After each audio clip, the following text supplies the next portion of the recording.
जितने आस्था चैनल पर कथा सुन रहे हो, जितने फेसबुक और यूट्यूब पर सुन रहे हो, और जितने इस छत्तीसगढ़ की पावन धरा पर बैठकर सुन रहे हो, बहुत सावधानी से सुनना। एक छोटा सा कपूर का टुकड़ा जब आरती में जलाया जाता है तो ये कपूर क्यों जलाते हैं? इस कपूर का महत्व क्या है? इस कपूर का कारण क्या है? ये कपूर है कौन जिसको हम आरती में जलाएं?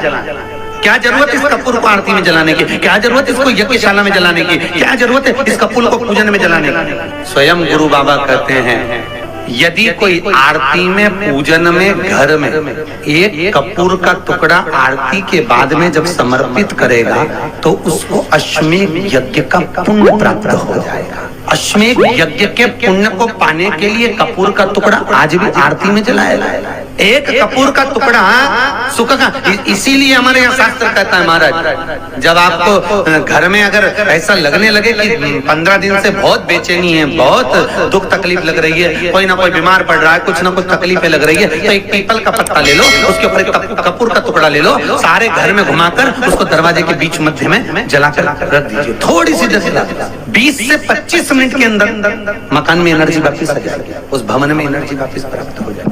20 से 25 मिनट के अंदर एनर्जी वापस। लग रहा है कि यहाँ नेगेटिव है तो उसको पॉजिटिव बनाया जा सकता है। रात को 12 बजे शंकर जी के मंदिर में शिवलिंग पर चढ़ी हुई बेलपत्री को उठाकर शंकर मंदिर का शिखर देखकर चबा चबा कर खा लीजिए। आपके पाँव के घुटने बदलने की जरूरत नहीं पड़ेगी, ऑपरेशन की जरूरत नहीं पड़ेगी, ग्रीस वापिस बढ़ जाएगा और ये तुम लोग जो कुर्सी पे बैठते हो वापिस नीचे बैठना चालू कर दो, जरूरत ही नहीं पड़ेगी। घुटने के दर्द और कमर के दर्द के लिए सबसे अच्छी चीज एक मंत्र मैं तुम्हें देता हूँ, दुनिया के लोग उसे संजीवनी मंत्र कहेंगे। ये वो मंत्र रहेगा जिस मंत्र का जाप तुम किसी मरे हुए व्यक्ति पर भी करोगे तो वो जीवित होकर बैठ जाएगा। संजीवनी मंत्र भगवान शंकर ने शुक्र को प्रदान कर दिया।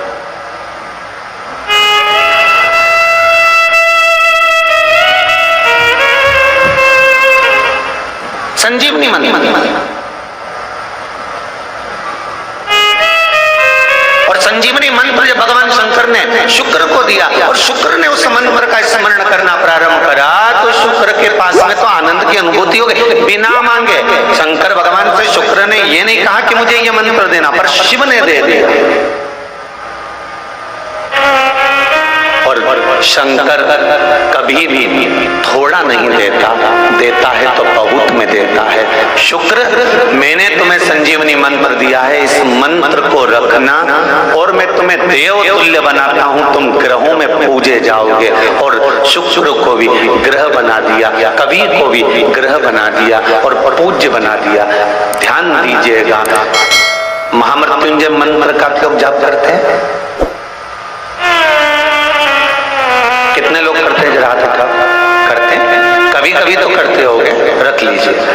महामृत्युंजय मंत्र का यदि आप जाप करते हो और आपको मालूम पड़ गया कि शरीर में मुझे ये रोग हो गया है, मुझे शुगर हो गया है, मुझे बीपी हो गया है, मेरा ब्लड प्रेशर ऊंचा नीचा रह रहा है, कोई भयंकर रोग, मेरे रिश्तेदार को कोई कैंसर जैसा रोग हो गया, किसी को कोई थायराइड हो गया, किसी को कोई किडनी और लीवर में सूजन हो गई, किसी को कहीं किडनी और लीवर में तकलीफ हो गई, तो शिव महापुराण की कथा कहती है, नवग्रह शिव महापुराण की कथा कहती है कि बेलपत्री के वृक्ष के नीचे महामृत्युंजय मंत्र का जाप जो शुक्रवार की शुक्रवार घी का दिया लगाकर करता है, उसके रोग बाबा देवाधिदेव महादेव समाप्त करते चले जाते हैं। ये संजीवनी मंत्र शुक्रवार के दिन भगवान शंकर को शुक्र को दिया था, इसलिए उसकी प्रधानता है। जब विषम परिस्थिति आ जाए, ऐसा लग रहा है कि आपने पशुपति व्रत कर लिया, सोमवार की अष्टमी का प्रयोग कर लिया, मैंने शंकर जी की आराधना कर ली,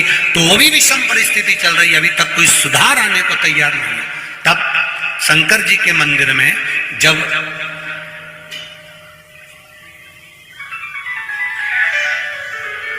बेलपत्र चढ़ाने के लिए आप जाएं, तब प्रयास करिएगा कि बेलपत्र को, अशोक सुंदरी का स्थान सबको मालूम है ना?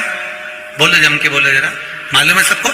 अशोक सुंदरी वाली जगह पर बेलपत्री को डंडी वाली जो जगह है जहां से पानी बहकर जाता है उधर रखना, उसी बेलपत्री को वापस उठाना, शिव जी के शिवलिंग पर जब बेलपत्र रखो तो डंडी का भाग, आप यहां बैठे हो तो डंडी का भाग पीछे की ओर होना चाहिए। शिवलिंग जैसे ये है तो डंडी का भाग पीछे की ओर, उसको रखकर 7 लोटा जल भगवान शंकर पर समर्पित कर दीजिए। अपने भाव को रखते हो। अगर विषम परिस्थिति चल रही है, आपने पशुपति व्रत कर लिया, सोमवार की अष्टमी का कर लिया, उसके बाद भी कार्य नहीं हो रहा, अटक रहा है किसी कारणवश, कोई फाइल मोटी है, थोड़ा समय लग रहा है, तो 7 लोटा जल का प्रयोग करें। धीरे धीरे 7 लोटा जल शिव जी को बाल्टी में भरकर ले जाएं अपने घर से। 7 कलश जल शिव जी को समर्पित करना है और समर्पित करने के बाद उस बेलपत्री को वापिस अपने ही घर पर लेकर आ जाना है। 11 दिन 21 दिन उसको रखो, फिर उसका विसर्जन वापिस किसी नदी, सरोवर, तालाब या वृक्ष के नीचे कर दीजिए। बाबा हाथ पकड़कर बाहर निकाल ही देगा। परिस्थिति अगर बहुत विषमता, बहुत विषम परिस्थिति में उस जगह पर इसका प्रयोग कर सकते। शंकर भगवान को रिझाना, बेलपत्र का प्रयोग भगवान शिव को रिझाने का जो आनंद है, शिव को जो मनाने का आनंद है, वो एक स्वरूप ही अलग है, उसका एक स्वरूप आनंद। शनिवार के दिन जो पीपल के वृक्ष में सरसों के तेल का दीप लगाता है, उसको शनि कभी परेशान नहीं करता। एक बात हमेशा ध्यान रखिएगा, मान लो अगर कोई भारी रोग ऐसा शनि महाराज के कारण हो गया हो, अच्छे काम करते करते उल्टे हो रहे हैं, होते किसी किसी के साथ में, विपरीत परिस्थितियां आ जाती है, अच्छा करने जाओ बुरा हो जाता है, अच्छा कर्म करने जाओ बुरा हो जाता है। तो पीपल के वृक्ष की जो छाल होती है, छाल देखिए, पीपल के वृक्ष में जो छाल लगी होती है, उस छाल को घिसकर चंदन बनाकर भगवान शंकर का स्नान कराकर, अभिषेक कराकर, पूजन कराने के बाद में पिपलेश्वर महादेव का नाम लेकर, कौन से महादेव? पिपलेश्वर महादेव का नाम लेकर वो जो घिसी हुई छाल होती है, उस छाल का तिलक भगवान शंकर को लगा लो और उसी का थोड़ा सा भाग अपने कंठ पर, मस्तक पर लगाना प्रारंभ कर दो। धीरे धीरे जो विपरीत दशा है वो सुधरना प्रारंभ हो जाती है। और नाम याद रखना, पिपलेश्वर, जम के बोलिए, पिपलेश्वर महादेव।